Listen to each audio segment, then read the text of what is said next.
हमारे साथ बातचीत करने के लिए मौजूद हैं जया किशोरी जी। और खास बात यह है क्योंकि आज ये किताब उनकी जो है दिल्ली में एक तरीके से लॉन्च हुई है, दिल्ली में लॉन्च हुई कह सकते हैं, हालांकि लॉन्च पहले हो चुकी है, लेकिन दिल्ली वालों के साथ आज वो इस किताब के साथ बैठी है, बहुत सारी चर्चा की और उसका नाम बहुत इंटरेस्टिंग है, बहुत अट्रैक्ट कर रहा है, इट्स ओके जी।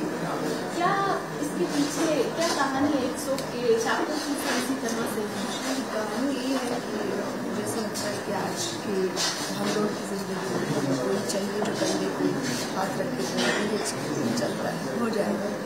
मुझे लगता है हर व्यक्ति को ऐसा व्यक्ति मिलता नहीं है जो उसको कठिन परिस्थितियों में ऐसा कह ले।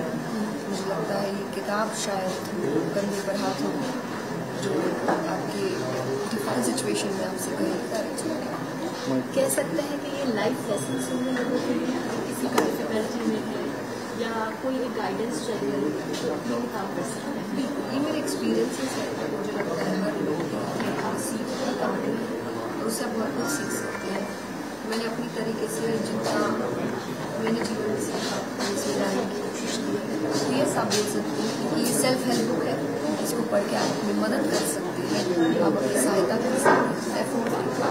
मैंने तो इसी मानसिकता से लिखी है कि लोगों को हेल्प हो सके, तो आई होप हो जाए। आप जब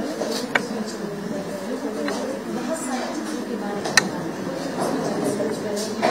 या बात करती हूँ और आज एक सेशन में सुन रही हूँ तो आपने कहा कि मैं 6 साल में लोगों से सीखने का भी मौका मिला, आपने कहा, और मैंने लोगों को सिखाया। तो कह सकते हैं कि ये किताब जिंदगी का एक छोटा सा कह सकते हैं, आगे और भी आते रहेंगे, पर ये पहली कोशिश है। पहली कोशिश थोड़ा व्यक्ति डर के लेता है, सोच समझ के लेता है, इसके बाद और उसके भाव खुलने लगते हैं, उसे ऐसा लगने लगता है क्योंकि मे बी आई कैन। तो ये पहली किताब छोटी सी कोशिश है, इसको मैंने कोशिश किया मैं जितना सिंपल रख सकूँ उतना सिंपल होता है। आई होप लोगों को अच्छा लगेगा, अगर अच्छा लगेगा तो शायद कॉन्फिडेंस मिलेगा अपनी अगली किताब के लिए। यस, तो मतलब हम उम्मीद कर सकते हैं अभी अभी भी जस्ट आई वापस बैठे हुए सोचे जितनी जल्दी हो सके मैं कोशिश करूँगी। तो आप कितना प्यार इस किताब को डिपेंड करता है कि इस किताब कितनी जल्दी है। इट्स ओके कहीं ना कहीं लोगों से कनेक्ट करने की कोशिश की। आजकल आपने स्टेज से भी बात करनी जब सुन रही थी जो वो आते हैं और ये सोच के आते हैं तो लगता है लेकिन वो इसमें आता है शायद सुनने आता है, सुनने के बाद गाइडेंस मेजर ऑडियंस मेरी यूथ ही है, जो लोग 16 साल से लेकर 35-40 तक के एज के लोगों के लिए, जिनके पास देखिए समय है। मुझे ऐसा लगता है सीख कोई भी आप किसी में दे सकते हैं, चेंज लाने का समय होता है कि अगर मैंने कोई गलती जवानी में की है, जवानी में सीख मिल जाए तो मैं बेहतर कर सकती हूँ। जवानी की गलती सीख बुढ़ापे में मिल रही है तो मेरे पास टाइम नहीं है उसको ठीक करने का, या टाइम जा चुका है। इसीलिए मेजरली ये किताब यूथ के लिए है, पढ़ कोई भी सकता है, आपको अच्छा ही लगेगा पढ़ के। अगर ऑन स्पॉट कोई चेंज चाहिए, सीख चाहिए, जो आज यूथ है उसके लिए किताब आई थिंक सो हेल्पफुल। इसमें एक चैप्टर है जो मुझे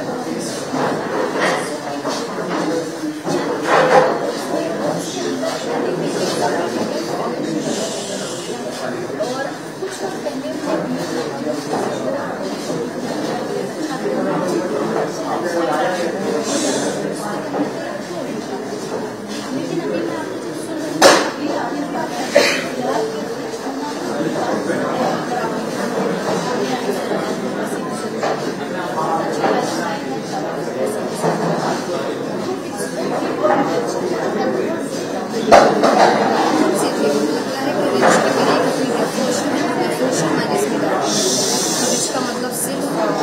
फाइनेंशियल इंडिपेंडेंस नहीं होता, और भी 2-3 टॉपिक्स हैं।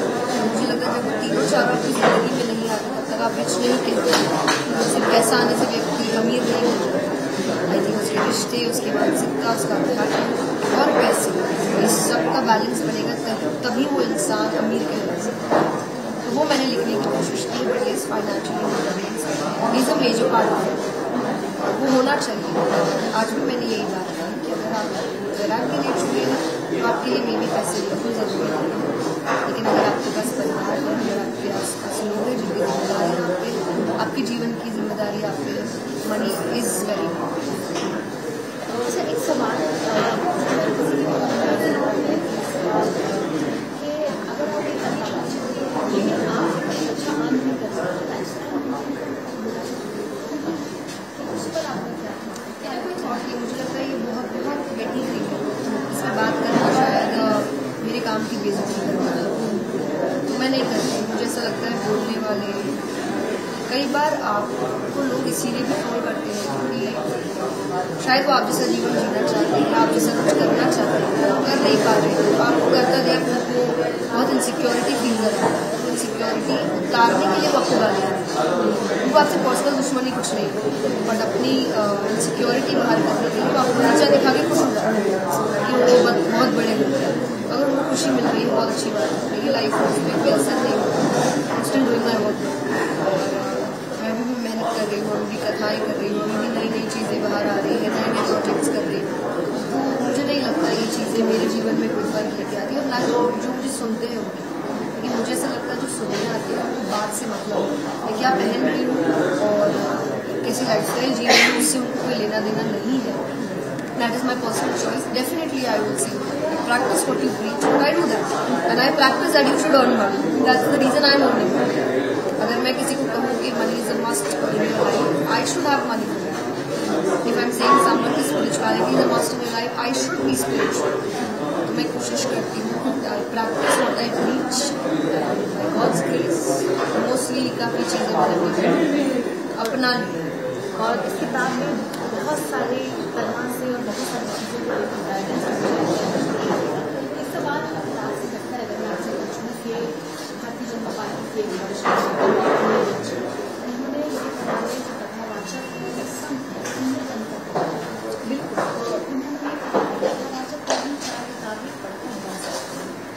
आपका क्या राय? देखिए 4 किताबें की 10 किताबें वो नहीं बोल सकती मैं, बट यस, और कोई भी बन सकता है, होता तो कोई भी बन जाता।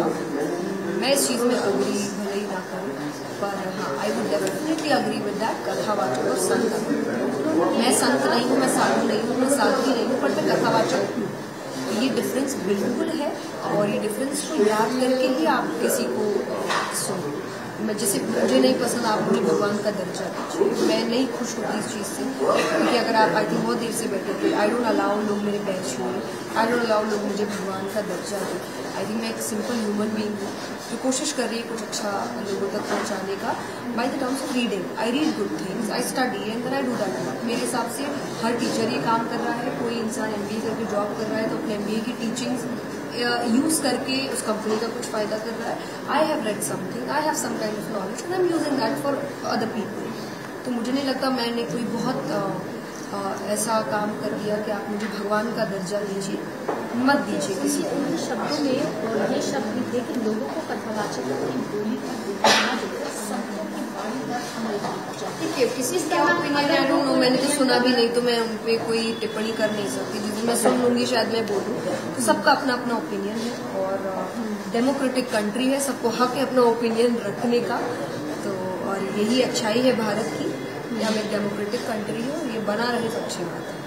एक आखिरी सवाल बस मेरा ये है कि पिछले दिनों अभी कुछ दिन से लगातार कंट्रोवर्सी चल रही है। ठीक है, देखिए किताब है जया किशोरी जी की, इट्स ओके, इसमें कई सारे चैप्टर्स हैं, और फिलहाल दिल्ली के लोगों के बीच इस वक्त जया किशोरी जी हैं। बहुत सारे सवालों के लोगों के जवाब दिए आपने, हमारे बहुत सारे सवालों के जवाब दिए। बहुत बहुत शुक्रिया बातचीत करने के लिए।